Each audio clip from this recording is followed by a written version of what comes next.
So ang problema ko ngayon dito sa may washer fluid, nagbabawas siya. So nakita ko may leak siya dito sa may pinakadugsungan, yun doon sa may block na yun. Ayan.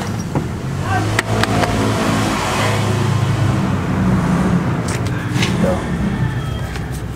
Ayan. Diyan siya na, diyan nalabas yung, yan yung pinaka-leak niya. Yan lang.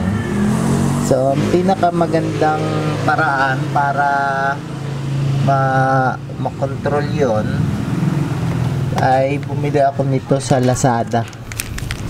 Ganitong uri ng silicone. So, susubukan natin to kung effective. Ito, napaka-easy lang nito. Bubuksan nyo lang, then itatapal doon. So, subukan natin.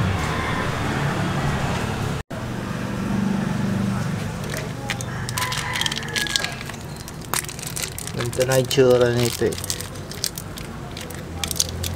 Para lang siyang parang kuwan yung laruan ng mga bata. Tawag ko. Slimy. Yun, parang slime. O, dalawahin na natin para masaya.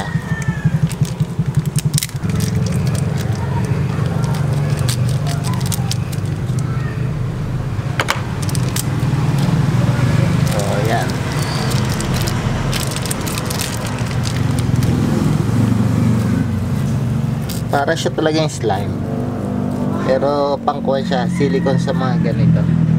So ngayon, ito yung lalagay natin. So ito yon, papaikutan lang natin dito, then gagandahan natin yung lagay. So hindi naman siya ganun kadelikado sa sasakyan, kasi para lang siya namang kuwan, plastic na rubber. So kung gustong tanggalin, hindi naman ganun kahirap. So i-prevent lang natin dito yung leak ng fluid washer. So ito naman ay water sealant na tinatawag, sealant. Ayan, paikot. Then patutuyuin na lang natin.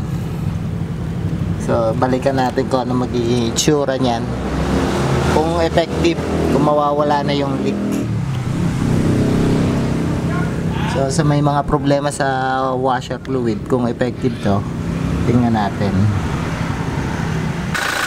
So yan, effective naman yung ginawa natin. Walang tuloy sa ilalim. At ito pa rin. All goods.